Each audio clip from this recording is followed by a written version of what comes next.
शनिवारी अवैध गोवंश वाहतूक करणारा छोटा हत्ती टेम्पो गोरक्षकांनी पकडल्याची घटना घडली।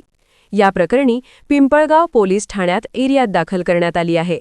नाशिक येथील गोरक्षकांना मिळालेल्या गुप्त माहितीनुसार MH15HH1658 क्रमांकाच्या छोटा हत्ती टेम्पोमधून गोवंशाची अवैध वाहतूक होत असल्याची माहिती मिळाली होती।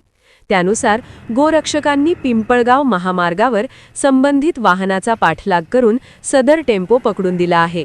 यानंतर पिंपळगाव बसवंत येथील महामार्गावर वाहन अडवून त्याची तपासणी करण्यात आली। तपासणी दरम्यान टेम्पोमध्ये एक गाय व लहान वासरू अशा प्रकारचा गोवंश डांबून ठेवल्याचे आढळून आले। त्यानंतर वाहन ताब्यात घेऊन पिंपळगाव पोलीस स्टेशन येथे नेण्यात आले। पोलिसांनी वाहनाची चौकशी करून या प्रकरणी कृष्णा मुंडे राहणार म्हसरूळ यांनी दिलेल्या फिर्यादीनुसार गुन्हा दाखल करण्यात आला आहे। दरम्यान संबंधित जनावरे कत्तलखान्यात नेण्यात येत असल्याचा संशय गोरक्षकांनी व्यक्त केला आहे। या प्रकरणी चालकास पोलिसांनी ताब्यात घेतले असून पुढील तपास सुरू आहेत। Basavant NH3 digital, Pimpalgaon Baswant.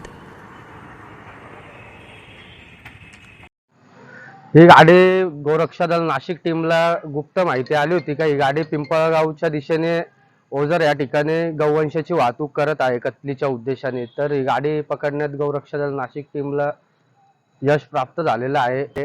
हा नेहमी अशीच गौवंशाची वाहतूक करत असतो। सचिन कदम नाव आहे या ड्रायव्हरचं। याला आम्ही पहिले पण पकडलेलं आहे।